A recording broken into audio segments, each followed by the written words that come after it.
자, 오늘 신명기 토라 포션 43번째 따라합시다. 대바림, 대바림, 대바림, 말씀들.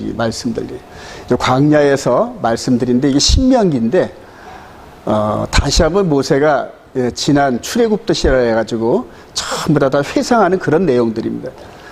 근데 이 내용이 너무너무 중요한 게, 출애굽으로부터 시작을 해가지고 40년의 여정이 저와 여러분들의 신앙 여정하고 똑같이 데자뷰입니다, 여러분. 데자뷰. 그래서 참 하나님께서 이렇게 미리 보여주신 이 모형과 그림자를 통하여 우리의 신앙이 어디쯤 와 있고 앞으로 어디쯤 더 가야 되는지 이제 이런 것들을 가르쳐 주시는 거예요.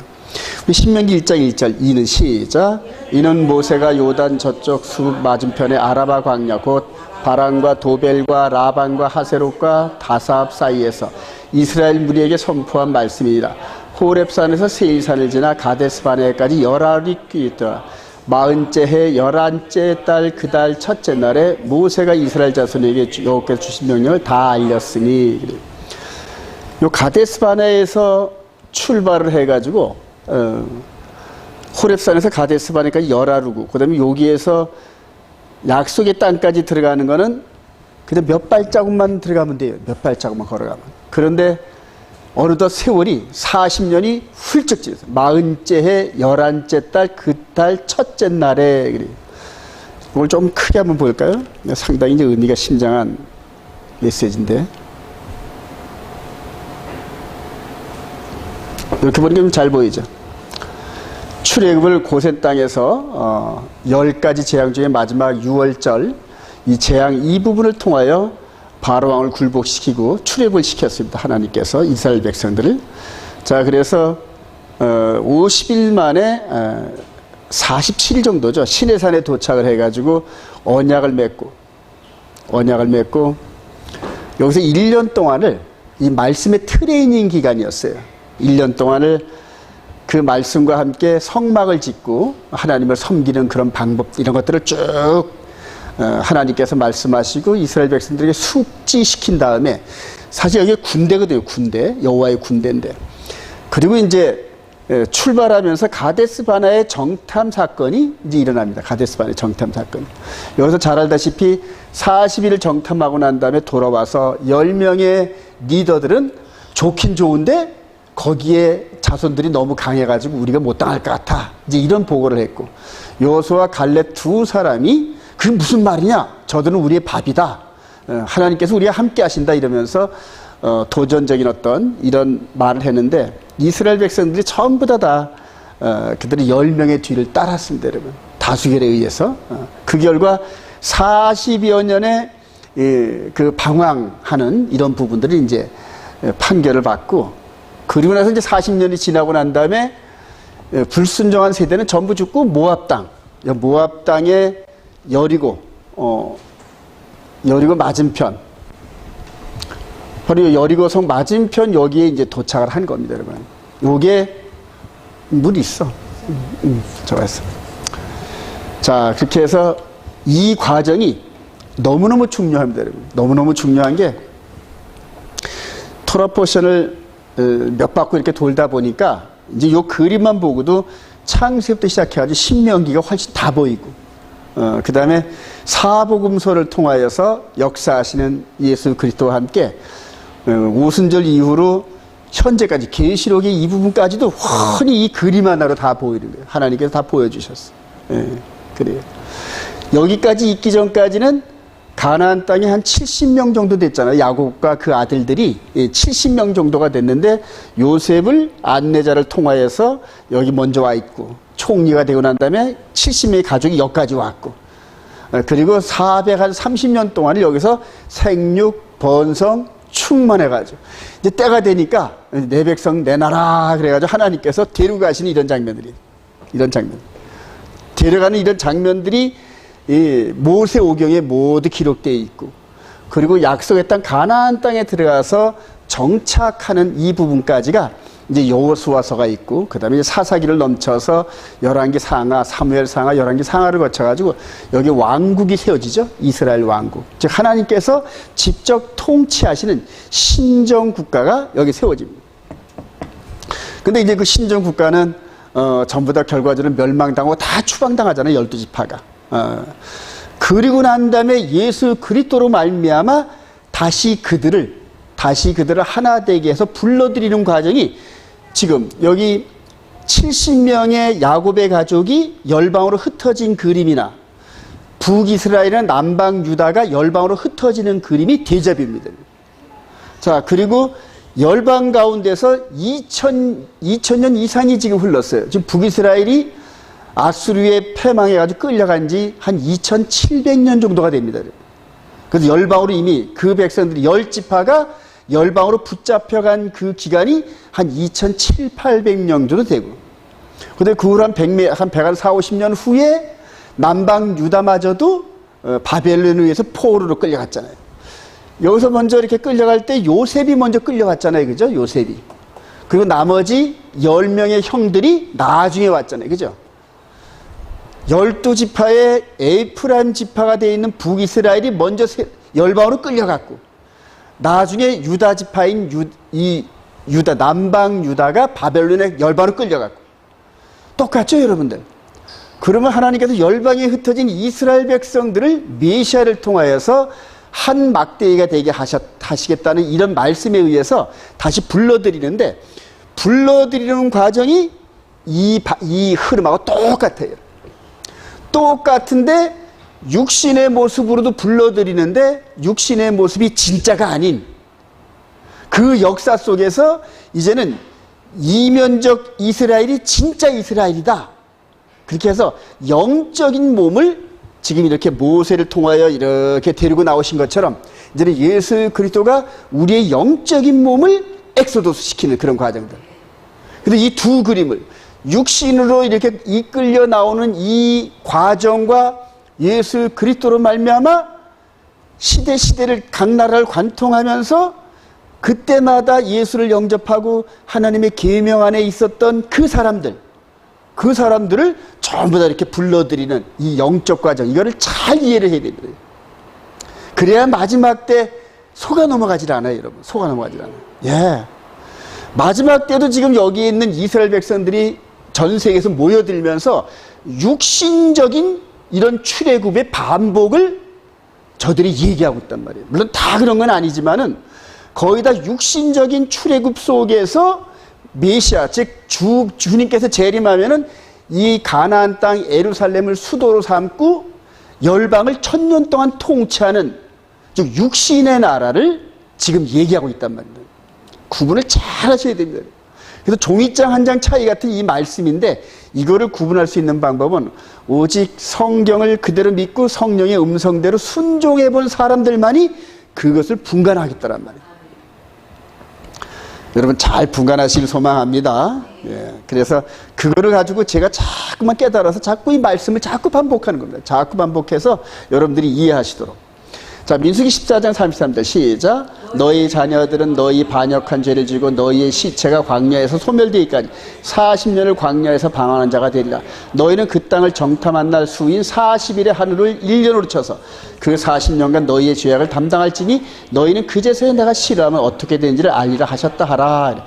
가데스바네에서 그 결과물로 40년을 유리방황하는, 근데 유리방황하는 이 부분이 이방 지역을 유리방황하는데 이스라엘 백성들한테는 꺾여진 상태란 말입니다. 꺾여진 상태인데 이 지역을 돌아다니면서 하나님 나라의 공의의 법과 하나님의 능력을 체험하고, 아, 저분이 진짜 신이야, 이렇게 깨달은 이방인들이 이 안에 들어왔을까요? 안 들어왔을까요? 들어왔단 말입니다. 그들에게는 놀라운 축복이다. 할렐루야. 그래요. 똑같아요, 지금도. 예수 그리스도 안에 있는 이 복음이 예루살렘부터 시작해가지고 온 유대와 사마리아와 땅끝까지 가는 그런 과정에서 땅끝에 있었던 저와 여러분들이 성경을 보고 예수를 믿다가 체험도 하고 영적 체험을 통해서, 아, 우리가 섬기던 유교 불교가 아니고 성경에서 말하는 이분이 진짜 창조주고 하나님이라 깨달으면서 우리가 예수 안에서 참 이스라엘 백성들이 되었다. 할렐루야. 바울 사도는 그래서 우리의 시민권은 땅에 있는 것이 아니요 우리의 시민권은 하늘에 있으니, 할렐루야. 그게 바뀌었다네, 정체성이. 예. 그래서 우리가 지금 이 땅에 살면서 육신은 이 세상의 땅의 나라의 법의 지배를 받는 것 같지만은 속 사람은 어디의 법을 지배를 받는다? 하늘나라의 법의 지배를 받는다. 할렐루야. 근데 하늘나라의 법은 차원이 너무 높아가지고 차원이 퍼펙트해요. 퍼펙트. 그래서 세상의 그 어떤 나라의 법으로도 그거를 정죄할 법이 없어요, 여러분. 그래서 영육간에 이게 우리가 훈련이 되면은 세상이 다른 나라에 살아가는 그런 사람이 되는 거예요. 아니, 저 사람들은 도대체 이 세상 사람들이 아닌 것 같아. 이 세상의 법 정도는 없어도 충분히 살 것 같아, 저 사람들은. 그렇게 정직하고 거룩하고. 근데 저분들이 섬긴다는 여호와 하나님 예수 그리스도가 누군지 모르지만은 하여튼 불교 믿는 사람보다 훨씬 낫고 공자 믿는 사람보다 훨씬 낫고. 할렐루야. 차원이 달라요. 차원이 달라요.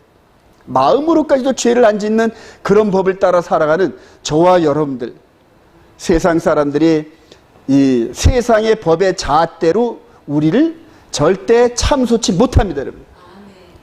근데 요즘에 보면은 이 동성애법 이런 부분들을 법제화하려고 그래요, 여러분. 동성애법 이런 것들을 법제화하려고 그랬는데, 그거를 지금 저번에 그 한동훈 그 누굽니까?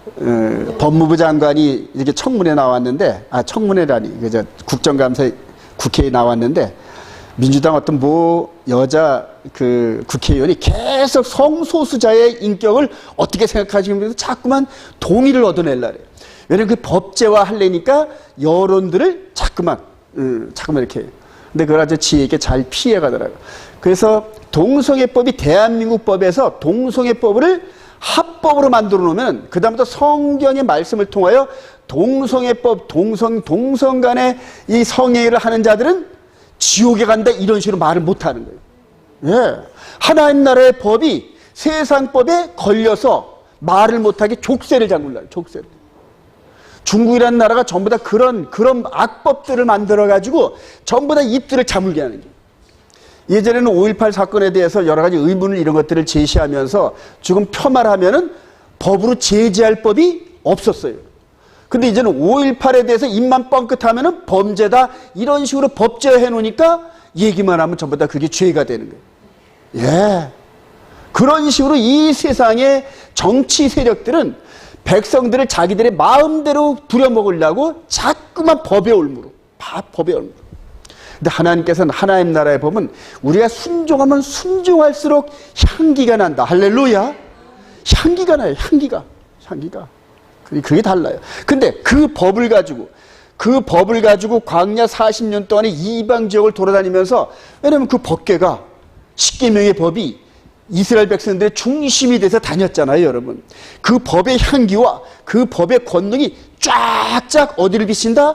열방을 비친단 말이에요. 열방을 비치고 또 표적과 기적이 나타나고 반석을 쳐서 물을 내주시고 그 다음에 만나를 내려줘서 그 많은 백성들을 광야에서 안 굶어 죽게 하시고. 할렐루야. 불가사의란 말이에요. 이방 사람들이 볼 때는 아니 저 먹을 거 하나 없고 풀풀이 하나 없는 저 광야에서 물도 없는 저런 데서 아니 어떻게 저 많은 백성들이 살아남을 수가 있단 말이냐. 불가사의다. 이렇게 생각하면서 관심을 가질까요? 안 가질까요? 여러분. 그러면서 여호와 하나님의 권능을 옆에서 슬쩍 비춰보면서 그렇구나. 그분이 상천하지의 진짜 하나님이기도 하다. 할렐루야. 누구의 고백? 여리고성의 기생 라합의 고백이잖아요, 여러분. 이제 하나님 의도를 아시겠어요? 이스라엘 백성들이 가데스반에서 꺾어져 가지고 40년 동안을 유리방황하게 했지만은, 그러나 나라의 본 백성들은 그게 환난과 어려움이지만은 열방에 대해서는 그게 축복이더라. 할렐루야. 그래요. 이제 조금 이따 나오겠지만은 가데스바네 같은 사건이 똑같이 한번 벌어집니다. 스데반 집사의 돌팔매 사건을 통하여서 이제는 그렇게 해서 집행을 했던 바울 사도를 정면에 세워가지고 너 이방인의 사도로 나가가지고 그냥 그 고난을 당하게 하면서 그게 2000년이 흐른 이 시점에 정말로 멸망당할 수밖에 없는 대한민국 코리아 저 극동 끝자락에 있었던 그 가운데서 저와 여러분 같은 사람들이 예수를 믿고 하나님의 백성들이 되었다. 할렐루야. 이게 놀라운 사건이, 이게 놀라운 사건. 만약 여기서 40년 동안 이방 백성들이 여기에서 하나님 백성이 된 이 사건들을 기록을 하려면은 하늘을 두루마리 삼고 바다를 먹물 삼아도 다 쓸 수가 없다. 믿으시면 아멘. 그래요.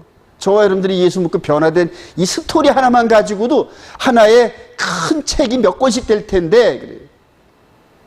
이런 것들을 이렇게 볼 수 있는 눈이 열리기를 원합니다. 이스라엘 백성들이 불순종으로 40년 동안 유리방황했지만은 이 지역에 광명의 빛이 쫙쫙 비치면서 사망 가운데 붙잡혀 있었던 열방 백성들이 이 안에 들어오고, 그래요.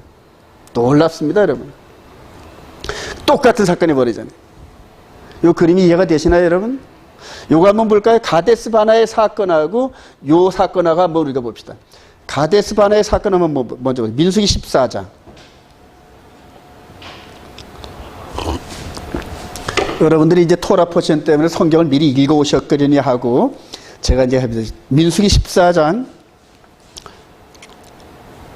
우리 9절부터. 민수기 14장 9절. 다만 시작.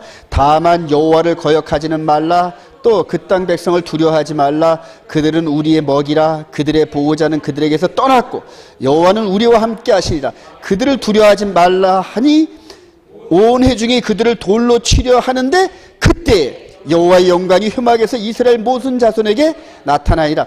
돌로 치려 하는 그때에 여호와의 영광이 이스라엘 진에 나타나더라. 할렐루야. 근데 이게 우리 사도행전 7장 가보십시다, 여러분. 사도행전 7장. 이제 성경을 이렇게 맞춰보는 거라고 제가 가르쳐 드린 겁니다. 사도행전 7장 54절 찾으셨나요? 사도행전 7장 54절. 그들이 시작. 그들이 이 말을 듣고 마음에 찔려 그를 향하여 이를 갈거늘 스데반이 성령 충만하며 하늘의 우러러 주목하여 하나님의 영광과 및 예수께서 하나님 우편에 서신 것을 보고 말하되 보라 하늘이 열리고 인자가 하나님 우편에 서신 것을 보느라 한데 그들이 큰 소리를 지르며 귀를 막고 일제히 그들에게 달려들어 성 밖으로 내치고 돌로 칠세 증인들이 옷을 벗어 사울이라는 청년들의 발 앞에 두었더라. 그들이 돌로 스데반을 치니 스데반이 부르짖어 이르되 주 예수여 내 영혼을 받으시옵소서 하고 무릎을 꿇고 크게 불러 이르되 주여 이 죄를 그들에게 돌리지 마옵소서 하고 이 말을 하고 자니라. 그래. 여기서 돌로 칠 때 돌로 쳐서 막 칠라 그럴 때 뭐가 나타나더라? 하나님과 하나님 우편에 계신 분이 나타나더라. 할렐루야. 여기서도 돌로 치려고 하는데 하나님의 영광이 나타나는 거예요. 그래서 제가 70일의 한일의 이 부분을 놓고 69일에서부터 마지막 한일의 이 부분은 모든 역사의 뭐다? 거울이란 말이에요. 그렇게 거울로 비춰보면은 그냥 성경이 너무너무 쉽게 보입니다. 너무너무 쉽게 보여요. 그래, 좀 나오니까 또 표현 설명하고요.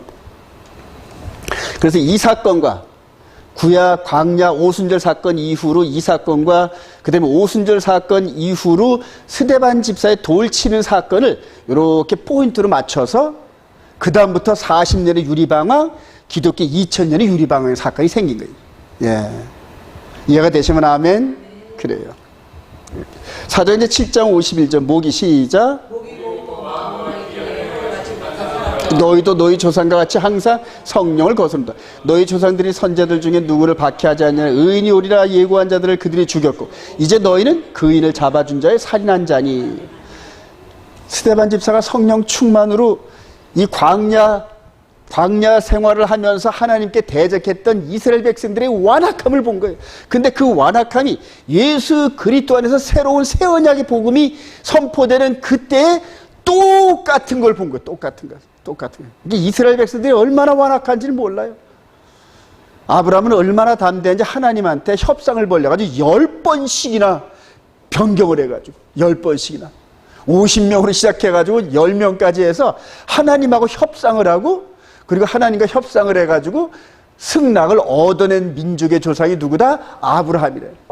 그래서 이 유대인들이 그렇게 협상이 그냥 그렇게 뛰어납니다, 여러분. 협상이. 하나님과 협상을 하면서 하는 이런 사람들이 대단한 거 아닙니까, 여러분? 예. 그들이 돌로 스데반을 치니 스데반이 부르짖어 이르되 주 예수의 내 영혼을 받으셔. 여기까지 읽으시고요. 자, 사도행전 14장 무리를 풀고 쭉 비방을 너희가 버리고 영삽당 우리. 자, 여기서 이제 요 스데반 집사의 사건 이후로 돌로 치는 여기에 합법적인 검사로 파견된 사울이 이 스데반 집사의 이 영적인 사명을 인수인계 받아가지고, 이게 참 아이러니하죠, 여러분들. 그리고 나서 스데반 집사가 당한 고난의 몇십 배를 받습니다, 여러분, 몇십 배를.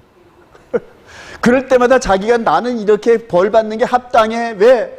그 거룩하고 하나님의 종인 스데반을, 그 죄 없는 그 거룩한 스데반을 죽이기에, 그러니까 자기가 그냥 다 감수할 정도의 그게 된 거예요. 죄인 중에 죄인이고 괴수 중에 괴수가 난데. 그래. 유대인이 시작. 유대인들이 그 무리를 보고 시가 가득하여 바울이 말한 것을 반박하고 비방하는 바울과 바나바가 담대히 말하 이르되 하나님의 말씀을 마땅히 먼저 너희에게 전할 것이다. 너희가 그것을 버리고 영생을 얻기에 합당하지 않은 자로 자처하리라. 우리가 이방인에게를 향하노라. 그래요.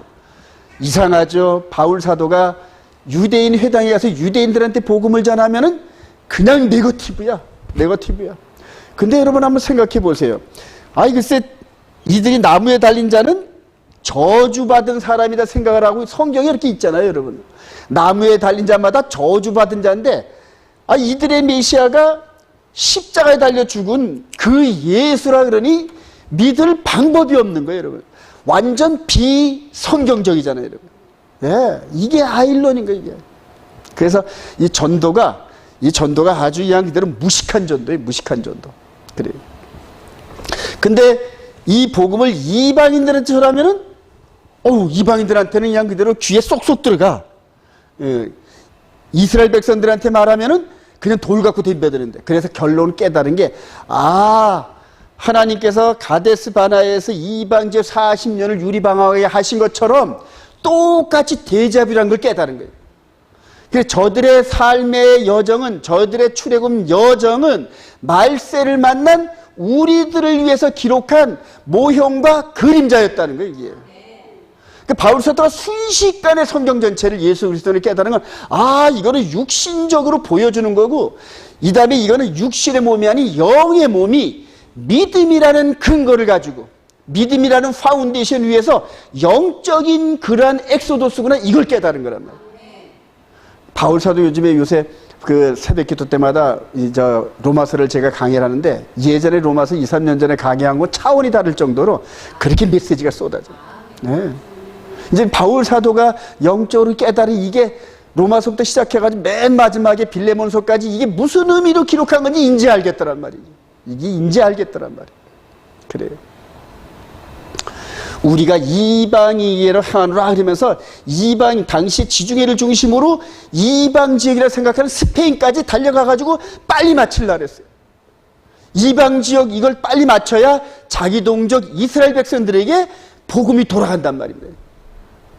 이방인의 충만한 수가 올 때까지 이스라엘 백성들은 꺾여진 걸 알겠는데, 그러니까 당시 이 문화권으로 있는 이 지중해를 중심으로 빨리 복음을 증거해서 내가 사명을 완수하고 나서 우리의 동족, 우리의 부모, 우리의 동생, 일가 친척, 친구들이 예수 안에서 영생을 얻는 걸 눈으로 봐야겠단 말입니다, 여러분. 제가 지금 그래요. 우리 형제들이 이 복음을 받아들이라래요. 아들 목사 녀석은 나를 이단으로 생각하고 있고, 저쪽에 있는 주한장로의 우리 장로 동생은 그냥 이 색안경을 쓰고 계속 보고 있고, 그래요. 이 복음 안에 있는 이 복음을 뭘로 이렇게 보여줄까? 뭘로 보여줄까? 그래요. 이방인 시대가 열린 거예요. 근데 그게 자기 세대에서 끝날 줄 알았는데 안 끝나니까 다음에 디모데한테 바톤을 넘기면서, 네가 이걸 가지고 끝까지 경주를 가라. 그 다음에 네가 끝나거든. 그 다음에 다음 사람한테 받아. 그래서 복음의 바톤이란 말이에요. 이 복음의 바톤이 바울 사도를 통하여 디모데한테 했던 이 바톤, 이게 그대로 전달되어져 가지고 마지막 다시 예루살렘으로 돌아가야 된단 말입니다. 근데 중간에 이 바톤이 어디로 간지 사라져 버렸어. 전부 다 이방 지역의 이방 문화로 각색된 기독교가 전부 다 이 바톤을 전부 다 변질시켜 놓고, 이거 어떤 게 바톤인지 지금 구분이 안 갈 정도예요. 마지막 지금 복음이 이스라엘로 향하면서 다시 한 바퀴 돌아서 이제 끝마무리 돼 가려고 하는데, 바울 사도가 디모데한테 전해줬던 바톤이 도대체 어떤 건지 찾을 방법이 없어요. 그래서 지금 이 시대가 사사기 말기 시대예요. 사사기 마지막 때 시대를 보면 전부 지가 생각, 옳은 소견대로 생각한 대로 그대로. 왜냐면 원본이 사라졌으니까, 원본이. 제가 단언컨대 바울 사도가 겉사람이 아닌 속사람이 예수 그리스도 안에서 복음의 비밀을 깨닫고 이 속사람이 영혼 구원의 비밀을 깨달았다. 할렐루야. 너희가 이 서신서를 읽으면은 내가 이 복음의 비밀을 깨닫고 너희들한테 얘기하는 줄 아노니 했단 말이에요. 그리고 그 후로 이 AD 300년에 콘스탄틴 대제와 함께 로마 교회가 안식일을 바꾸고 절기를 바꾸고 이종표를 완전히 바꿔버렸어요. 성경에 기록된 하나님을 찾아가는 흔적인 중간중간 이종표인 이 여호와의 절기를 전부 바꿔버렸어요. 전부 바꿔. 그러니까 이 어디를 갈지 헤매고 막 잊어버린 거죠. 감사하게도 마지막 이스라엘 백성들이 부상을 하면서 그들이 2000년 동안 숨어 그 다음에 핍박을 받으면서 지켰던 안식일, 그 다음에 나라가 국가적으로 이렇게 성립이 되니까 여호와의 7절기를 온 국민이 지키는 거예요. 열방을 향하여 여호와의 절기를 봐라. 안식일, 월삭, 그 다음에 여호와의 7절기. 이게 지금 이스라엘 백성들 성전을 중심으로 막 회전되고 있어요. 1년에 회전되고 있어요. 열방을 향하여서 진리를 회복하라고 막 외치는 중입니다. 지금. 그리고 계시록 18장 4절 5절에 보면은 내 백성들아 거기서 나와라. 빨리 나오라는 거죠. 왜냐면 그들이 받을 그 멸망의 지옥의 심판을 받지 말고 거기서 나오라는 거예요. 거기서 나오라는 거예요. 이제는 이 구속사의 마무리가 될 시점이 다가왔다 하고 깨어 기도하고 성령의 음성을 듣기를 소망합니다. 그래요. 아브라함과 자손에 대한 약속을 성취하는데 여러분 신명기 1장 10절 시작. 너희 하나님 여호와께서 너희를 번성하게 하셨으므로 너희가 오늘날 하늘의 별같이 많거니와 너희 조상의 하나님 여호와께서 너희를 현재보다 1000배나 많게 하시며 너희에게 복 주신 것 같이 너희에게 복 주시기를 원하노라. 하늘의 별같이 많거니와 했는데 이게 누구한테 약속한 것 같아요 여러분? 아브라함한테 약속했죠.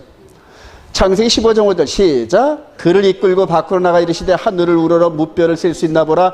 또 그에게 이르시되 네 자손이 이와 같으리라. 네 자손은 4대 만에 이 땅으로 돌아오리니 이는 아모리 족속의 죄악이 아직. 그러면서 헷불 언약을 맺었죠 여러분. 헷불 언약. 하나님께서 이 번제물 가운데 그냥 불이 확 지나갔어요. 여러분들 어떤 분들은 아브라함한테 일방적인 하나님께서 일방적인 언약을 하셨다는데 저는 그렇게 생각을 하지 않습니다. 언약은 항상 쌍방입니다 여러분. 쌍방. 베리트. 따라합니다. 베리트. 쌍방 언약이라서 동의를 합니다 여러분. 이 언약의 내용에 서로 동의를 합니다 여러분. 그리고 아브라함은 이 피를 이 제물을 준비하는 가운데 온몸이 피투성이가 됐을 거예요. 온몸이 피투성이. 피의 맹세를 했단 말이에요. 피의 맹세를. 그래서 이 약속이 안 지켜지면은 둘 다 죽어요. 둘 다 죽어요. 하나님도 죽으시고 아브라함도 죽어야 된다니. 근데 430년 후에 아브라함이 일찍 이 막벨라 굴에 장사가 되었지만은 그 후에 이삭, 야곱, 그 다음에 12지파를 통하여서 이 애굽 제국을 한 바퀴 삥 돌고 여기 요셉의 그림 있죠. 요셉이 총리가 돼서 미리 다 자리를 만들어 놓으니까 나머지 11명의 식구와 함께 야곱과 70명이 이렇게 애굽에 정착을 했고 그 후로 430년 후에 장정만 60만이 200만에서 300만 명 정도 되는 이스라엘 백성들이 출애굽을 해가지고 오늘 가나안 땅 여리고성을 향하여 요단강을 건너가기 직전에 모세가 마지막 설교를 하고 있는 거예요. 근데 그게 아브라함한테 약속했던 그 약속 별과 같이 많게 했다는 이 약속이 지금 성취되었지 않니? 이렇게 얘기를 해요. 그리고 또 이후로 현재보다 1000배나 더 많게 하신다는 거예요. 1000배나 더 많게 하신다. 그러니까 아브라함 한 사람으로 시작했던 이스라엘의 축복이 이제는 예수의 그리스도 안에서 저와 여러분들도 아브라함의 후손인 거 믿으시면 아멘. 그래요. 예수 믿는 자들은 전부 아브라함의 후손이에요. 왜 후손이 돼야 되냐면 이 축복의 기업을 이제 이어받아야 되니까 그래요. 아브라함한테 한 이 축복이 어마어마합니다. 어마어마합니다. 그래요. 이 축복을 이어받으려니까 아브라함의 가지 줄기에 우리가 접붙여야 된단 말이에요. 그래요. 이방인의 축복에 대한 약속은 현재 진행형이다. 갈라디아서 3장 13절 시작. 그리스도께서 우리를 위하여 저주를 받은 바 되사 율법의 저주에서 우리를 속량하였으니 기록된 바 나무에 달린 자마다 저주 아래 있는 자라 하였습니다. 이는 그리스도 예수 안에서 아브라함의 복이 이방인에게 미치게 하고 그래. 바울 사도도 이 현재의 흐름이 아브라함한테 약속했던 그 약속의 일방적인 흐름이구나 깨달은 거예요. 모세도 아브라함의 복이 지금 흐르고 있구나 이걸 깨닫고 있는 거고, 모세로부터 1500년에 있었던 그 바울까지도 구속사적 관점에서 지금이 아브라함에게 약속한 이 약속의 축복의 흐름이 계속되는구나 이걸 깨달은 거예요. 그래서 인용을 계속하는 겁니다. 또 우리로 시작. 또 우리로 믿음으로 말미암아 성령의 약속을 받게 하려 함이라 그래요. 믿음으로 말미암아. 이전까지는 눈으로 보는 그러한 것으로 이렇게 쭉 따라간단 말이에요. 나중에 로마서에 보면 눈으로 보는 걸 누가 믿으리요? 믿는다는 것은 보이지 않는 것을 쫓는 거다. 할렐루야. 그러니까 보이지 않는 우리 영적인 이 흐름을 전부 다 미리 육신적인 모습으로 보여주셨단 말이에요. 그리고 그거를 둘을 맞추면 돼. 영적으로 안 보이는 영적 세계와 보여진 그 세계의 말씀을 딱 하나가 되면은 우리 인간이 겉사람과 속사람으로 되어 있는 것처럼 똑같이 그렇게 됩니다. 자, 그래서 이제는 예수 그리스도 안에서 3장 15절 시작. 형제들아 내가 사람의 예대로 말하니 사람의 언약대로 정한 후에는 아무도 패하거나 더하거나 하지 못하리라. 이 약속들은 아브라함과 그 자손에게 말씀하신 것인데 여럿을 가리켜 그 자손들이 하지 아니하시고 오직 한 사람을 가리켜 네 자손이라 하셨으니 곧 그리스도라 그래요. 여러분 하늘의 자손이 거기서 단수입니다. 단수. 네 자손이 할 때 선스가 아니라 썬이란 말이에요. 바울 사도가 그걸 깨달아요. 히브리의 대가인 바울 사도가 선스 여러 아들이 아니라 썬 단수더란 말이에요. 그래서 이분인 걸 깨달아요. 이분인 걸 깨달아요. 이분이 십자가에서 죽으시고 부활한 이 부분을 아브라함과 이삭이 모리아산에서 미리 퍼포먼스를 보여주면서 이 장면들을 보여주고 여러분 잘 아시죠, 여러분? 그리고 지지난주인가요, 여러분? 이 대제사장이 죽으면 어떻게 된다? 집으로 돌아간다. 여러분 배우셨잖아요. 대제사장 자격으로 이 땅에 오셔서 죽어주시고 이스라엘의 도피성 제도를 우리로 하여금 깨닫게 하면서 대제사장 예수 그리스도가 죽으심으로 말미암아 이제는 우리가 집으로 돌아갈 수 있는 길이 열렸다. 믿으시면 아멘.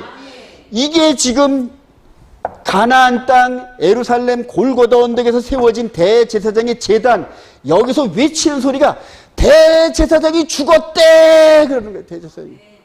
그래서 먼저 그 소문이 예루살렘 골고다 언덕에 시작을 해가지고 온 유대와 사마리아와 땅끝까지 뭐가 죽었다? 대제사장이 죽었대 이 소리를. 그게 복음이란 말이에요. 그게 복음이란 말이에요. 이해가 되시면 아멘. 그래서 이 열방으로 흩어진 게 열방으로 이렇게. 아브라함이 여기서 이렇게 이분을 본 거예요. 아브라함이 하늘의 별에 네 자손이 그러면서 나중에 창세기 15장에서는 바로 느끼지 못했지만 나중에 창세기 22장 여기에서 아들을 번제로 드렸다가 다시 받는 과정과 그 다음에 막벨라 굴에 장사되는 과정과 이런 또 야곱과 에서가 태어나면서 번성하는 이런 과정들을 보면서 아브라함이 궁극적으로는 예수 그리스도, 자기 육신의 후손으로 오시는 예수 그리스도의 죽으심과 부활을 미리 봤다. 할렐루야. 다윗도 미리 봤어요.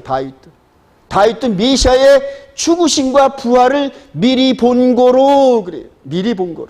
사도행전 2장에 보면 그 무식한 것 같았던 베드로가 나중에 성령의 감동으로 이걸 깨달았습니다. 그리고 베드로가 그 설교를 할 때는 바로 다윗의 무덤 바로 옆에서 설교를 했어요. 여러분들아, 저 다윗의 무덤을 알자니? 그러니까 다윗이 미리 본 거로 자기 후손으로 오실 메시아의 죽고 부활함을 봤다. 썩지 않음을 당할 것을, 썩음을 당하지 않게끔 하실 거다는 이 자체가 바로 부활을 얘기한 거예요. 그래서 아담 이후로 현재까지 모든 사람들이 메시아의 죽으심과 부활을 믿음으로 구원에 이른다. 믿으시면 아멘. 전 세대가 동일한 믿음이라면 동일한 구원의 조건이. 세대주의에 계신 분들은 7시대로 나눠가지고 전부 율법시대, 무흠시대, 뭐 은혜시대 이런 식으로 나누는데 물론 그렇게 개념적으로 나눠가지고 이 숙제하기가 편하게끔 이렇게 한 건 모르지만은 그러나 구원의 방법이 달랐다 이거는 틀린 거예요. 구원의 방법은 일관되다. 믿으시면 아멘. 그래요. 왜 그러냐면 구원의 방법이 다르면은 이쪽에서 탈락된 사람이 나도 그때 태어났더라면 구원받을 자신이 있었는데 이렇게 나오면은 불경표가 된다. 구원의 방법은 오직 믿음으로 될 줄로 믿습니다. 믿음으로 말미암아. 아브라함에게 약속하신 땅에 대한 약속을 성취하시는 하나님. 이걸 여러분 이게 잘 집중해서 들으셔야 돼요, 여러분. 그래야 지금 현재 알리야한 현재 이스라엘 이 부분이 땅에 대한 약속이 아니라는 걸 성경적으로 확인할 수 있어요, 여러분. 그래서 이제는 알리야 돼가지고 이스라엘 백성들이 이렇게 돼서 마지막 곡과 마귀의 전쟁 이런 것들이 좀 역사적으로 마지막 계시록 사건이 벌어지는데 그렇게 시작되면 이스라엘 백성들에게 주어진 타임라인은 3년 반밖에 없어요, 여러분. 시작되면 성전이 세워지고 성전의 제사가 드려지면서 갑자기 그 성전의 제사가 스톱되면은 그때부터 세어서 1290일 그리고 1335일까지 기다린 자는 복이 있나니 이게 아직 미스터리. 성전이 아직 안 세워져 가지고 근데 성전이 세워지면 그때부터 1290일의 의미가 뭔지 1335일의 의미가 뭔지 멀리서 보일 거예요. 근데 그것을 예루살렘에 가야 보인단 말입니다, 여러분. 그래서 제가 그렇게 우리 온 이스라엘 교회를 예루살렘에 뭔가 선교센터를 세우면서 거기서 안테나 방송국 역할을 하려고 한단 말이에요. 그거를 볼 수 있는 사람들이 지금은 제3성이 세워지고 동물 제사가 드려지는데 이제부터는 성경에 다니엘서 12장에 나오는 이 메시지가 시작되고 있습니다. 이런 식으로 열방을 향하여 막 선포해야 된다. 그러니까 뭘 하라? 준비하시기 바랍니다. 우리 주님 오실 날이 이제 3년 반 정도 남았습니다. 이제 여러분. 그때까지 죽기를 각오하고 여러분들의 신앙의 순결을 지키시기 바랍니다. 순결. 여러분 예수 그리스도인데 신부는 순결을 지켜야 돼요. 순결. 여러분 이삭의 아내 누굽니까? 리브가가 남자 손목 한번 안 만져본 퍼펙트 버진이란 말이에요. 퍼펙트 버진. 이제는 저희들이 영적인 몸의 상태가 마귀가 만진 흔적조차 없이 예수 그리스도의 보혈의 피와 하나님의 거룩한 계명의 말씀으로 우리가 다듬어지면서 우리 예수님께서 보실 때 그냥 눈이 쫙 하고 나올 정도의 아름다운 이 속 사람이 이 안에 숨어 있어야 돼요, 여러분. 성령께서 그렇게 해주실 줄 믿습니다. 그래요. 신명기 1장 시작. 우리 하나님 여호와께서 호렙산에서 우리에게 말씀하여 이르시기를 너희가 이 산에 거주한 지 오래니 방향을 돌려 행진하여 아모리 족속의 산지로 가고 그 근방 곳곳으로 가고 아라바 산지와 평지와 네겝과 해변과 가나안 족속의 땅과 레바논과 큰 강 유브라테까지 가라. 그래요. 이렇게 약속하셨어요, 아브라함한테. 이렇게 준다. 땅을 준다. 이렇게 약속을 하셨어요. 그리고 그 땅을 향하여 지금 모세를 지도자로 해가지고 지금 그 땅을 향하여 가고 있는데 구름 기둥과 불 기둥이 며칠 앞길을 3일 앞길을 다닌단 말이에요. 3일 앞길을. 이게 출애굽 여정이란 말이에요. 신명기 1장 8절 시작. 내가 너희의 조상 아브라함과 이삭과 야곱에게 맹세하여 그들과 그들의 후손에게 주리라 한 땅이 너희 앞에 있으니 들어가서 그 땅을 차지할지니라. 그래요. 그 땅이 뭐냐면 여기에요. 좀 크게 해드릴까요?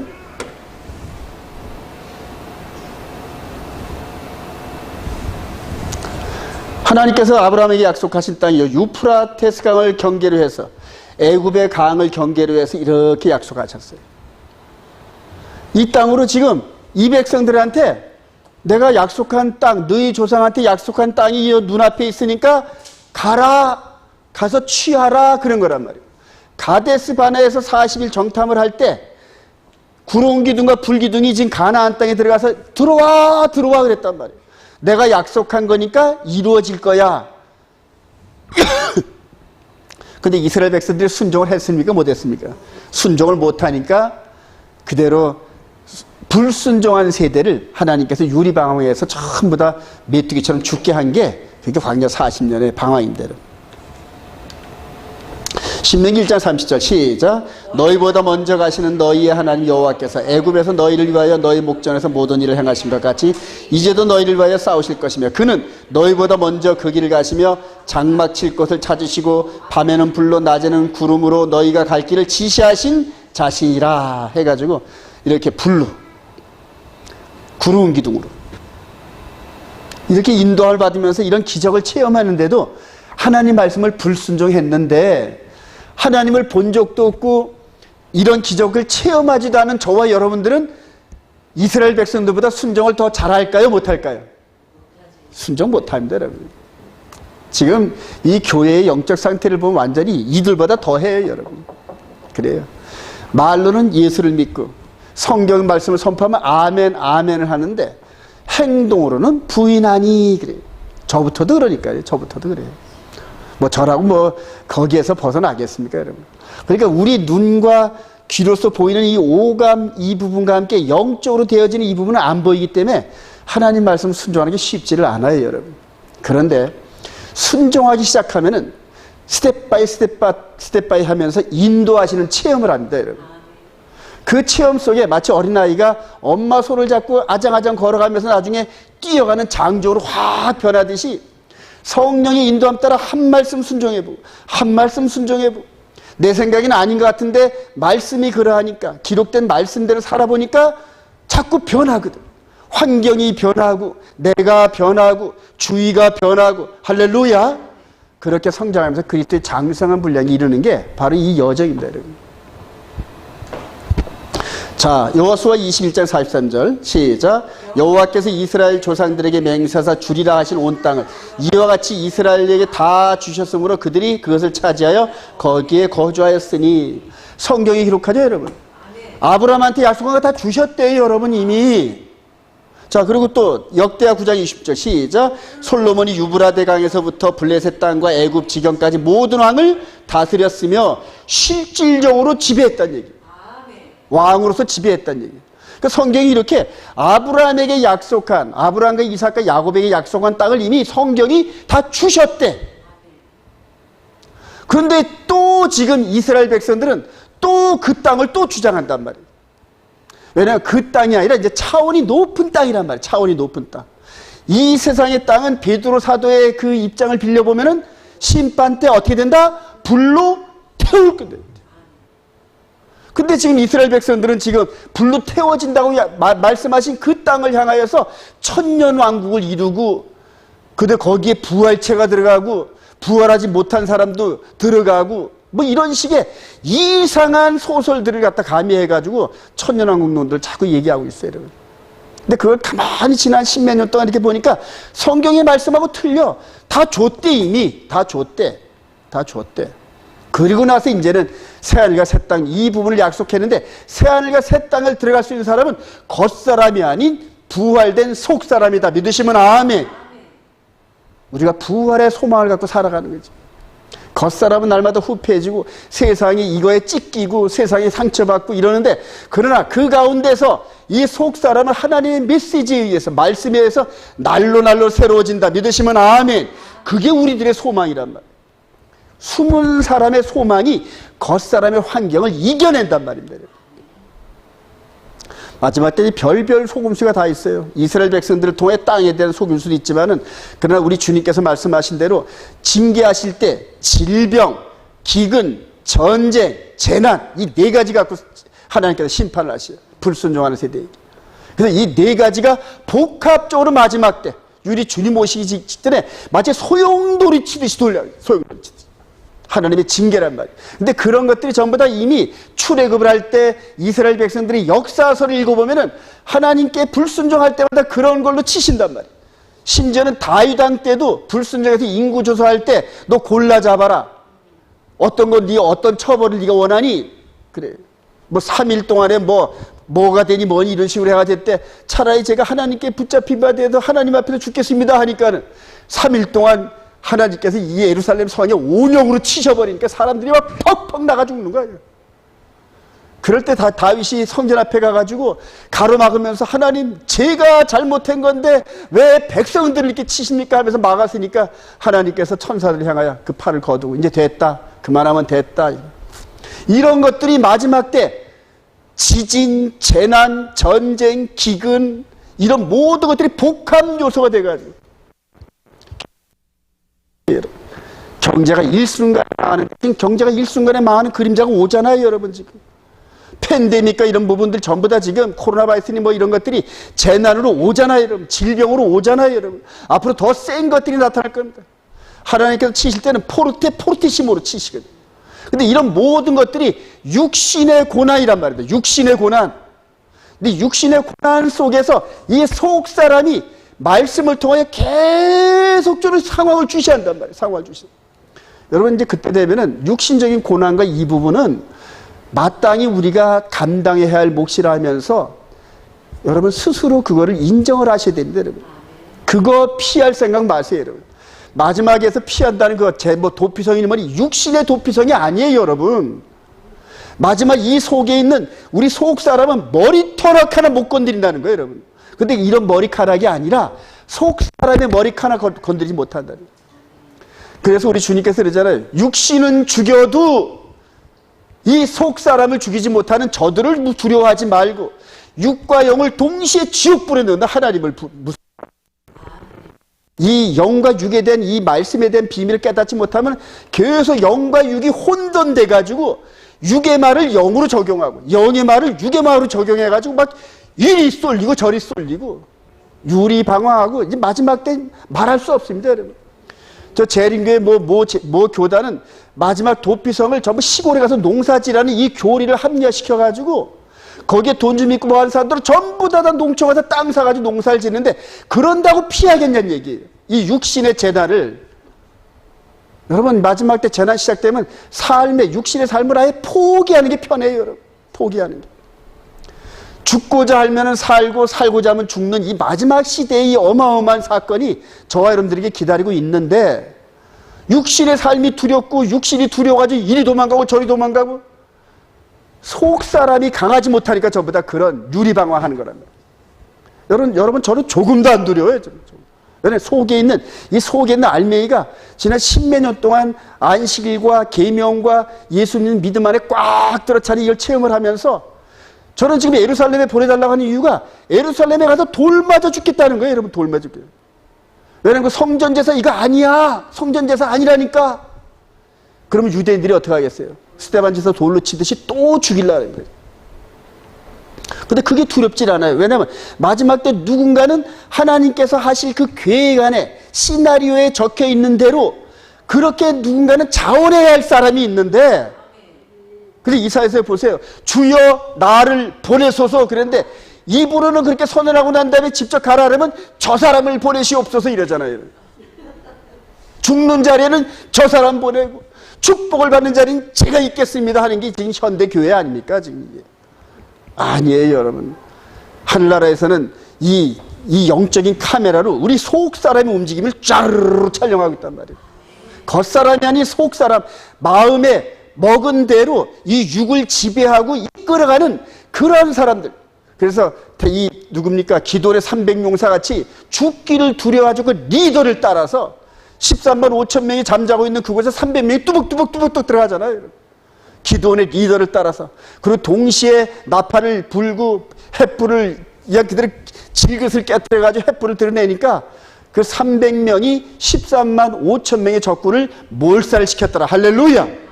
마지막 때 그런 전쟁이 벌어져요. 죽기를 각오하면서 세상이 감당치 못할 그런 일꾼들이 되시기를 소망합니다. 그래서 이 부분에서 성경대로만 보세요. 성경대로. 여러분들 이스라엘 백성들이 성경이 능통한 것 같죠? 아니에요. 대부분 랍비나 이런 사람들이 성경 외우다시피 하는데 전부 다 예수를 안 믿으면 전부 다 수건을 덮어놔가지고 이게 도대체 뭔 소리야? 전부 구약이란 말이에요. 구약은 전부 계시록이란 말이에요.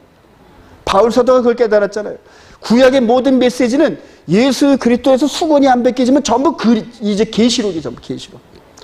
저와 여러분들이 성경 읽고 성경 공부 많이 하면서 저들이 말한 하나님의 계명을 딱 회복하는 순간에 저들보다 뛰어난 성경 해석가가 됩니다. 네. 그리고 그 다음에 입으로 이제 하나님이 하신 게 아니라 그에 가서 저번에도 말씀드렸지만 그 유대인들 껴안고 너희들 때문에 우리가 살았어 이러면서 사랑하는 마음으로 그들에게 밥 한 끼 사주고 사랑하는 마음으로 가서 껴안아주고 이런 식으로 하면 그냥 마음과 마음이 전달이 돼가지고 이제 앞으로 전도는 그렇게 됩니다. 우리 온 이스라엘 교회를 통해 그렇게 되기를 소망하면 아멘. 감사합니다. 자, 예수 그리스도한테 주시는 땅은 그럼 어떤 날이에요? 베드로서 3장 10절 시작. 그러나 주의 날이 도둑같이 오리니 그날에는 하늘이 큰 소리를 떠나고 물질이 뜨거운 불에 풀어지고 땅과 그 중에 있는 모든 일이 드러날 때 이 모든 것이 이렇게 풀어진 너희가 어떠한 사람이 되어야 마땅하냐? 거룩한 행실과 경건함으로 하나님의 날이 임하기를 바라보고 간절히 사모하라. 그날에 하늘이 불에 타서 풀어지고 물질이 뜨거운 불에 녹아지려니와 우리는 그의 약속들을 의가 있는 곳인 새하늘과 새 땅을 바라본도다. 베드로 사도가 본 얘기예요. 베드로가 죽고 난 다음에 한 40년 후에 요한이 계시록을 기록했는데 계시록 마지막 부분 한번 가보십시다. 그날에 하늘이 불에 타서 풀어진대요. 불에 타서 하늘이 불에 타서 풀어지면은 하늘 밑에 있는 사람들이 살 수 있을까요? 없을까요? 여러분, 쌍몰살합니다. 그럼 쌍몰살하는 거예요. 그러니까 그 전에 우리를 어디로 끌어올린다? 공중으로 끌어올린다. 소돔과 고모라 성을 멸하실 때 롯과 그 가족을 끄집어내고 난 다음에 불로 태운 것처럼 그래요. 그래 어떤 분은 그거는 휴거라 이렇게 얘기를 하더라고요. 소돔과 고모라 성에서 이렇게 빠져나온 롯의 가족이 휴거된 그림하고 매칭을 시키더라고요. 저는 그 부분에서 동의를 합니다. 여러분. 자, 계시록 한번 가보십시다. 계시록 10몇 장인가요?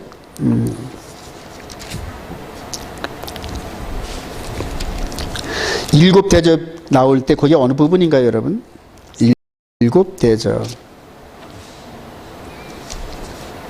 이제 그만 됐다 하고 해서 몇 장? 그 이후에 또 있어요. 예? 17장? 16장 17절.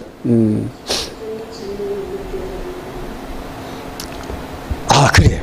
16장 17절. 일곱째 천사가 시작. 일곱째 천사가 그 대접을 공중에 쏟음에 큰 음성이 성전에서 보좌로부터 나서 이르되 되었다 하시니 번개와 음성들과 우레소리가 있고 또 큰 지진이 있어 얼마나 큰 사람이 땅에 있어 온 이래로 이같이 큰 지진이 없더라. 그래. 그러니까 일곱 천사가 일곱 번째 대접을 쏟으니까 공중에 쏟으니까 그날에 하늘이 불에 타서 풀어지고 그래. 공중에 쏟아서 공중 자체에 불이 되어버려요. 앞으로 무서운 일들이, 그러나 예수 안에 있는 저희들, 특히 계시록 14장 12절 하나님의 계명과 예수 믿는 증거를 가진 그 말씀대로 산 사람들은 걱정할 게 없는 줄로 믿습니다. 마지막 환난을 면하게 하는 이런 부분들이 전부 그 얘기하는 겁니다. 전부 그 얘기. 뭐 교회가 7년 환난 전에 휴거된 이런 것들 있잖아요. 전혀 비성경적이니까 쳐다도 보지 마세요. 그런 거예요. 예. 지금 알리야 하면서 이 백성들이 전부 다 지금 이스라엘로 돌아오는 과정에서 이스라엘의 수뇌부, 정부 수뇌부들, 그 다음에 올토독스 수뇌부들이 뭐라고 성경을 가지고 얘기하냐면 아브라함한테 약속한 땅, 그 땅을 우리가 차지할 거다 이렇게 얘기를 해요. 이미 다 차지했어요. 이미 구약에 전부 약속이 성취되는데 이제는 베드로 사도가 봤던 새하늘과 새 땅을 바라본단 말입니다. 새하늘과 새 땅. 그래요.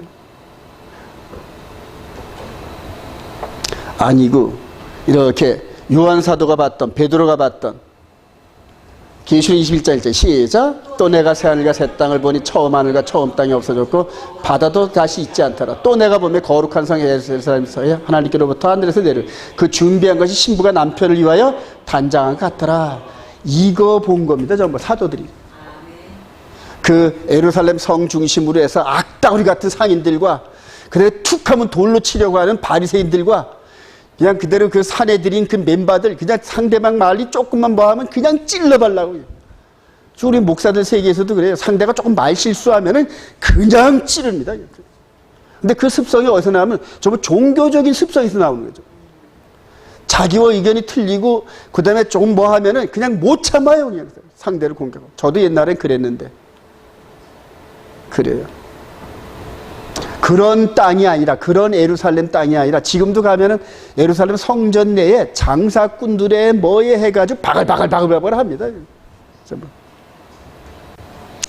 우리가 바라본 땅 이 땅인 줄 믿으시기 바랍니다. 완전히 새거가 된대요. 불타고 다 매립하고 완전히 이 지구가 만약 그렇게 한다 하려면 지구를 싹 불태우고 새롭게 건축을 하고 그렇게 하실 거예요. 고난의 광야 40년의 시발점이 된 12정탐 가데스반의 불순조 사건. 신명기 1장 22절 시작. 너희가 다 내 앞으로 나와 말하기를 우리가 사람을 우리보다 먼저 보내요. 우리를 위하여 그 땅을 점령하고 어느 길로 올라가야 할 것과 어느 성읍으로 들어가야 할 것을 우리에게 알리게 하자 하기에 내가 그 말을 좋게 여겨 너희 중 각 지파에서 한 사람씩 12를 택하며 12이 지도자였단 말이에요.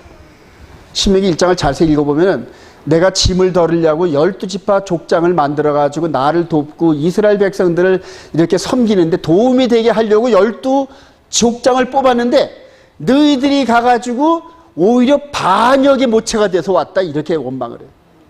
그리고 나서 그것 때문에 40년을 유리방황했는데 그게 이 모세한테 너무너무 아쉬운 거예요. 너무너무. 그 20세 된 이후로 된 모든 사람들이 광야에서 40년 동안 전부 다 메뚜기같이 죽어가는 과정에서 하나님의 말씀과 불순종에 대한 이 부분이 얼마나 중엄한지 두렵고 떨리는 마음으로.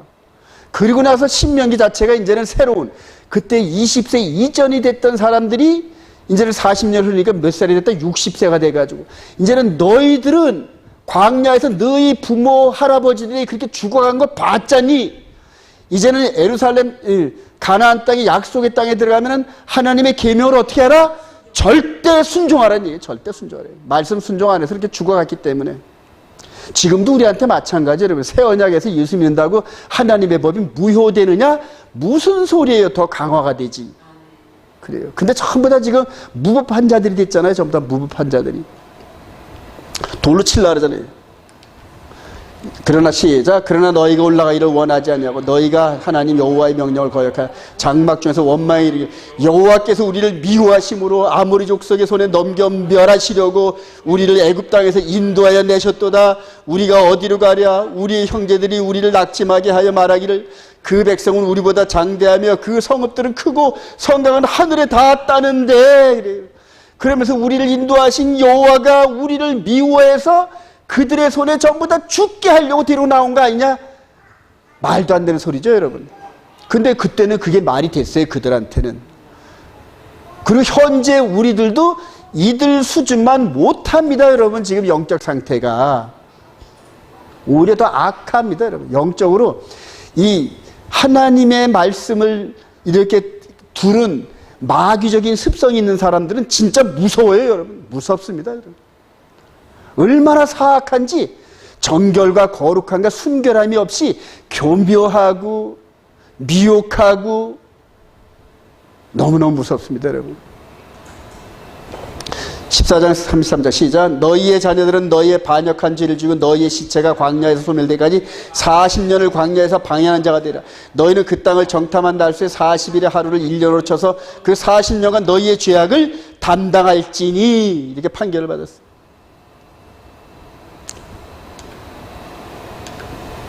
이 부분은 지나갑시다. 시간이 많아요. 여호와께서 시작. 여호와께서 손으로 그들을 치사 진영 중에서 멸하시고로 마침내는 다 멸망되었다. 이제 결론이. 그리고 새로운 백성들을 통하여서 이제는 새로운 새 시대를 개척하는.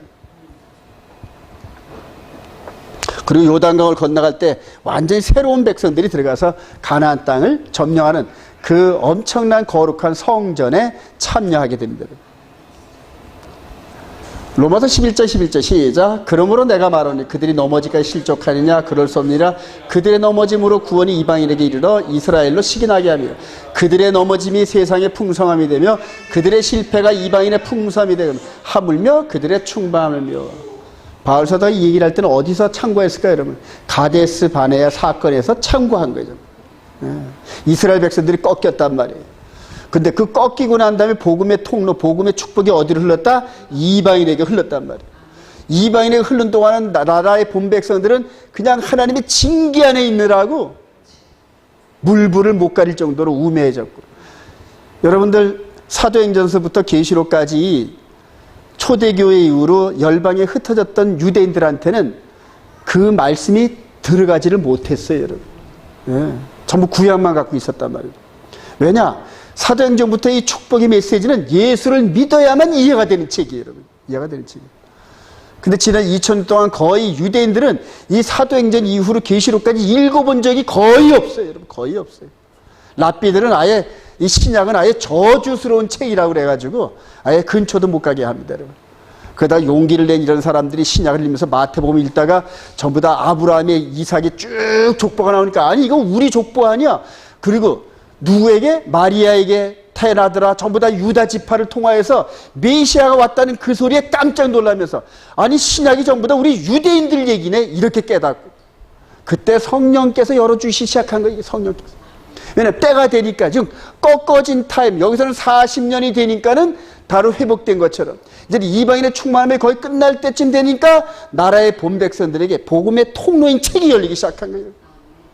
유대인들 간증하나 보면 아주 눈물겨워요, 여러분. 옛날에 랍비들한테 물어보면 신약 근처도 가지 말라고 하면서 겁을 주고 신약을 읽으면 저주를 받는다 이런 식으로 배웠는데 나중에 알고 보니까 이게 메시아 얘기였다는 걸 하면서 눈물을 줄줄 흘리면서 간증을 해요. 여러분. 그들의 그 충만함이 그러면서 절기와 이런 이 이스라엘 백성들의 그 고유의 메시지를 가지면서 예수를 깨닫고 나니까 그냥 순간적으로 성경이 뻥뻥 뚫려요. 뻥뻥 뚫려요. 얼마나 감사한지 몰라요, 여러분. 이때에 이 바울 사도가 이렇게 여기서 여기서 이스라엘 백성들이 스데반 집사를 돌로 치는 순간에 넘어진 거예요. 공식적으로. 이게 왜냐하면 사내들인이 공식적으로 스데반 집사를 사형 판결을 내렸어요, 여러분. 사내들인이 개인적인 돌팔매로 죽은 게 아니라 사내들인이 하나님의 말씀에 의거해서 다른 신을 전한 자는 공회상에 끌어내어 돌로 쳐 죽여라는 말씀이 있거든요. 그러니까 그 말씀에 의해서 죽였단 말입니다. 그리고 바울은 여기에 검사로 파견된 거예요. 그러니까 현장의 사형 집행인으로 파송된 거란 말이에요. 여기서 꺾어진 거예요. 바울 사도가 이게 깨달은 거예요.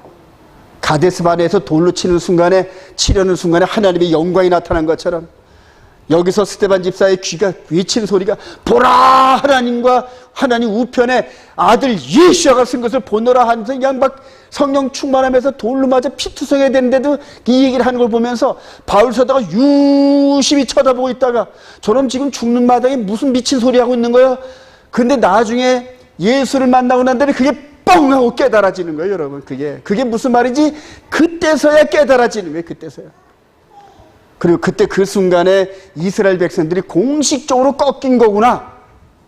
그리고 그 사이에 이방인의 나무 사이가 이렇게 들어온 거예요. 이방인의 나무. 로마서 11장 30절 시작. 너희가 전에는 하나님께 순종하지 않는 이제는 이스라엘이 순종하지 아니하므로 이제 긍휼을 있는지라. 이와 같이 이 사람들이 순종하지 아니하니 이는 너희에게 베푸시는 긍휼로 이제 그들도 긍휼을 얻게 하심이라. 하나님이 모든 사람을 순종하지 아니하는 가운데 가두어두심은 모든 사람에게 긍휼을 베풀려 하심이로다. 바울 사도가 깨달은 이방인도 불순종했었고 이스라엘도 불순종해서 이제 공평해졌어요. 이제 하나님 입장에서 볼 때는 양쪽 다 불순종의 그러한 그 죄가 있어서 이제 똑같이 처벌하시는 거예요. 똑같이 처벌하시는 거예요. 그리고 똑같이 긍휼을 베푸시는 거란 말이에요. 저와 여러분들이 이스라엘 백성들이 꺾임으로 말미암아 구원에 이런 거 감사하시기 바랍니다. 이제 마지막 생애에서 이제 우리 주님 오실 날이 얼마 안 남았는데 마지막 이스라엘을 위해서 기도하시기 바랍니다, 여러분. 예루살렘을 회복을 위해서 기도하시길 바랍니다. 그러니까 예루살렘의 성읍이 회복되는 것이 아니라 예루살렘을 사는 가나안 땅에 사는 이스라엘 백성들을 위해서 기도하라는 겁니다. 저들에게 이 복음의 통로, 성령의 통로가 들어가게 해달라고. 그리고 그 일을 바로 저와 여러분들에게 맡겼어요, 여러분. 초대교회 이후로 유대인들을 통하여서 즉 바울 사도나 다음에 베드로 12사도나 이런 사도를 통해서 열방을 향하여 복음이 증거되고 그들의 피가 그 복음의 증거 위에 쓰여진 것처럼 마지막 때는 지금 이방인 가운데서 이스라엘을 돕는 일들이 생겨야 되고 이스라엘 백성들을 위해서 누군가는 피를 흘려야 돼요, 여러분. 누군가는 이방인들 가운데 누군가는 이 스데반 집사가 또 바울 사도가 피를 흘렸던 것처럼 이방인 가운데 누군가는 모르겠지만은 누군지는 모르겠지만은 이들에게 복음을 증거하다 피를 흘리면서 그 피를 보면서 깨닫는 이스라엘 백성들이 막 깨달아지고 막 이방인이 와서 하나님의 그 여호와를 증거하고 예수를 증거하다가 피를 철철철철 흘리는 거 보면서도 이 스데반 집사처럼 저들의 죄를 저들에게 돌리지 마옵소서 하는 그런 기도를 통하여 사랑하는 마음을 가지고 저들에게 복음을 증거해야 되는데 이런 마음을 가져가면서 누군가는 피의 제물을 흘려야 이스라엘 백성들의 마음이 열리고 이방인들 가운데서 하나님께서 부르신다는 얘기인데, 여러분. 그렇게 못하는 사람들은 기도라도 하시길 바랍니다, 여러분. 그렇게도 못하는 분들은 물질이라도 해서 선교금이라도 보내시기 바랍니다, 여러분. 그게 우리들이 지금 이들에게 받은 복음의 이 빚진자 된 우리가 저들에게 해야 할 일, 그런 일들이에요. 동일하게 대접으로 이렇게 돌치는 사건입니다. 그래서 민수기 가데스반에서 돌치는 사건, 복음이 증거되는 현장에서 돌치는 사건이 딱 대접입니다. 딱 대접입니다. 이방인 시대를 위하여 미리 준비하신 바울 사도 그래요. 갈라디아서 1장 14절 시작. 내가 내 동족 중 여러 영갑자보다 유대기를 지나치게 믿어 내 조상의 전통에 대하여 더욱 열심히 있었으나 내 어머니의 태로부터 나를 택정하시고 그의 은혜로 나를 부르시니가 그의 아들이 이방인에게 전하기 위하여. 그래요. 베드로에게 역사하사 그를 할례자의 사도로 삼으시니가 또한 내게 역사하사 나를 이방인의 사도로 삼으셨으니. 디모데 4장 나는 시작. 나는 선한 싸움을 싸우고 나의 달려갈 길을 마치고 믿음을 지켰으니 이제 후로는 나를 위하여 의의 면류관이 예비되었으므로 주 곧 의로우신 재판장이 그날에 내게 주실 것이며 내게만 아니라 여러분들에게도 주실 줄로 믿습니다. 그래요. 바울 사도가 이 상급을 바라보면서 그냥 따라갔습니다. 새하늘과 새 땅에서 영원한 그 나라에서. 그래요.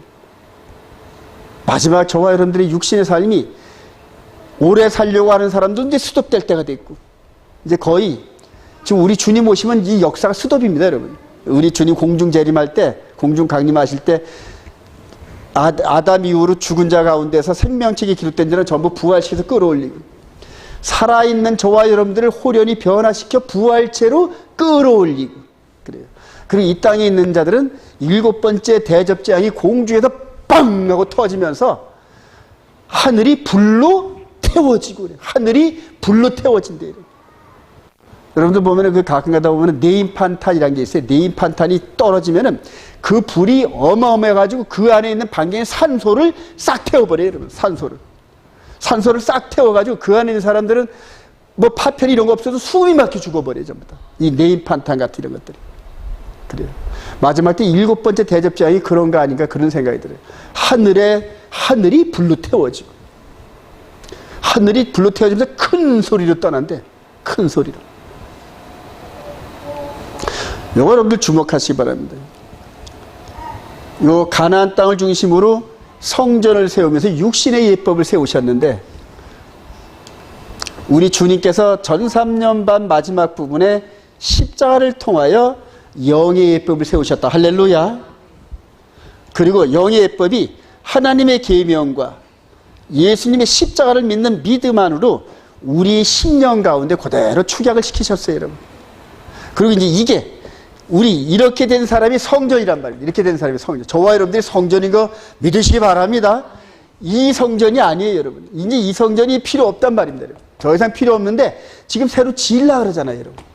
그래요. 필요 없는 건데 짓는 것을 하나님이 허락하셔요. 왜냐하면 여기서 적그리스도가 여기에 등장하면서 내가 하나님이고 내가 메시아라고 이렇게 만 백성을 속이는 일들이 있어야 되는데, 그리고 이 복음이 골고다 언덕으로 시작해가지고 전 세계 예루살렘과 온 유대 사마리 땅까지 전부 다 이렇게 퍼지고 후 3년 반에 새로 지어진 제3전에서 3년 반 동안 이스라엘 백성들과 함께 온 열방을 속이는 게 누구다? 적그리스도란 말이에요. 마귀, 즉 거짓의 아비의 인카네이션. 그래요. 안 속을 자가 없어요, 여러분. 안 속을 자가 없어요. 성경을 가지고 속인단 말입니다. 성경을 가지고. 예. 성경을 실질적으로 훈련해서 몸에 밴 사람한테는 그거를 못 속이는데, 성경을 머리로만 여러분 외운 사람들은 이 성경을 1000번 읽어도 성경에 뭐가 기록된지 몰라요, 여러분. 뭔 얘기인지 모른단 말입니다. 뭔 얘기인지. 그런데 하나라도 먹으면서 하나라도 순종한 사람들은 그걸 이해하기 시작해요, 여러분. 제가 로마서를 수백 번 읽었는데도 뭔 소리인지 몰랐어요, 여러분. 예. 근데 그거를 순종하다 보니까 바울 사도가 뭔 얘기를 하는 건지 이해되기 시작하더라고요. 딱 두 가지인데, 하나님의 계명이 우리 마음판에 기록됐고 예수님의 보혈이 우리 마음판에 뿌려졌다. 믿으시면 아멘. 이게 성전이란 말이에요. 저와 여러분들의 성전이. 그리고 후 3년반을 통과하면서 우리 주님의 공중강림 속에서 완전히 새하늘과 새 땅으로 우리가 들어가는 게 그게 마지막 얘기입니다. 앞으로 이건 자주 할 겁니다. 결론입니다. 주님의 약속을 굳게 믿는 휴거신앙을 가지시기 바랍니다. 요한복음 14장 2절 시작. 내 아버지 집에 거할 것이 많도다. 그렇지 않으면 너희에게 일렀으리라. 내가 너희를 위하여 거처를 예비하러 가니 가서 너희를 위하여 거처를 예비하면 내가 다시 와서 너희를 내게로 영접하여 나 있는 곳에 너희도 있게 하리라. 그래요. 즉 이 땅이 아닌 그래요. 거처를 만들어 가려던 그곳에다가 그러니까 그곳이 어딘지는 모르겠어요. 근데 거기로 우리를 데려가신대요. 대개로. 이 땅에서 1000년 동안 예를 들어서 왕노릇하면서 너희들도 함께 있다면 이 말씀을 하셨을까 안 하셨을까 여러분? 하신단 말입니다 여러분. 그러니까 이 땅에서 내가 1000년 동안 이스라엘을 중심으로 해서 다시 이 세상을 통치할 거다 이런 얘기를 했다면 그 얘기를 했을 거란 말입니다. 근데 우리 주님께서 이 땅에 그리스도가 나타났다는 말을 절대 믿지 말아라. 빈들에 있다 해도 나가지 말라. 골방이 있다 해도 나가지 말라. 그러니까 이 땅에는 우리가 살아있는 동안에는 메시아가 안 나타난다는 거예요, 여러분. 그런데 그리스도가 여기 나타났다, 저기 나타났다 이 얘기는 그 얘기가 있다, 없다? 있다는 얘기예요. 마지막 적그리스도가 온갖 표적과 기적을 통하여 전부 다 어떤 열방을 속이고 이스라엘 백성들을 속이고 자기가 메시아라면서 여기 문선명이니 뭐니 이런 사람들은 그거는 게임도 안 되는 거고 그거는 뭐 자기가 예수님 뭐니 이렇게 하는 사람들 좀 미친놈들이고 한마디로 미친놈들이에요. 예. 제가 그런 사람들한테 놈자를 씁니다. 한마디로 성경을 잘못 해석해가지고 지 마음대로 해석을 해가지고 귀신의 이 가르침에 쫓김을 받아가지고 혹세무민이 난 그런 자들입니다. 마지막 적그리스도가 등장하면 진짜 게임 무섭습니다, 여러분. 성경의 진리를 가지고 우리 이렇게 끌어올리신대, 이렇게 끌어올리신대. 빌립보서 3장 18절 시작. 여러 사람들이 그리스도의 십자가의 원수로 행하느니 그들의 마침은 멸망이요 그들의 신은 배요 그 영광은 그들의 부끄러움에 있고 땅의 일을 생각하는 자라. 그러나 우리의 시문권은 하늘에 있는지라 거기로부터 구원하는 자 곧 주의 그리스도를 기다리노니 그는 만물을 자기에게 복종하게 하실 수 있는 자의 역사로 우리의 낮은 몸을 자기 영광의 몸의 형체와 같이 변하게 하시라. 믿으시면 아멘. 보세요. 올라가는 곳에 신부의 모습으로 쫙 올라가면서 껍질을 벗고 올라가는 거예요. 선녀처럼 쫙 올라가잖아요. 이 가운데 저와 여러분들이 있기를 원합니다. 그래요. 이렇게 올라가고 난 다음에는 일곱 번째 대접재앙이 공중에 쏟아지면서 공중이 전부 다 불로 탄다는 얘기예요. 하늘이 소리를 지르면서 떠나고 땅에 불이 타고 저 소돔과 고모라 성의 멸망에 대한 확대판으로 여러분 생각하시면 됩니다. 여러분. 마지막에 데살로니가전서 4장 10절 시작. 주께서 어려움과 천사장의 소리와 하나님의 나팔 소리로 친히 하늘로부터 강림하시니 그리스도 예수 안에서 죽은 자들이 먼저 일어나고 그 후에 우리 살아남은 자들도 그들과 함께 구름 속으로 끌어올려 공중에서 주를 영접하게 하시니 그리하여 우리가 항상 주와 함께 있으리라. 그러므로 이러한 말로 서로 위로하라. 그래요. 앞으로 계시록 시대가 들어가서 흰말, 붉은말, 그 다음에 검정말, 청황색말, 그 다음에 순교자의 피가 흐르는 그러한 순교의 이런 과정들, 그 다음에 6번째 이디철 때 하늘과 땅이 막 움직이는 이런 과정들이 마지막 이 지구촌을 멸하시려는 마치 출애굽을 할 때 애굽을 초토화시켰던 사람이 살만한 곳이 아닌 곳으로 만들어 놔야 이스라엘 백성들이 떠날 거 아닙니까? 마찬가지로 지금 우리가 지구촌에 궁둥이 붙이고 살려고 하는 사람들은 전부 망합니다. 전부. 이 세상은 우리가 살 곳이 아닌 하늘의 소망을 가지면서 아멘 주 예수여 어서 오십시오 그러면서 앞으로 닥칠 이 어려울 때마다 모여서 기도하면서 서로 위로하고 견뎌내면서 주님이 오시는 그날까지 견디든지 혹여 순교의 사명이 있는 사람은 정말로 떳떳하고 자신 있게 순교를 하면서 하나님께 이양 죽는 거 영광 돌리면서 죽어서 이런 마지막 때 이런 흐름들인데 이런 일꾼들이 우리 온 이스라엘 교회에 꽉 들어차기를 주님의 이름으로 축원드립니다.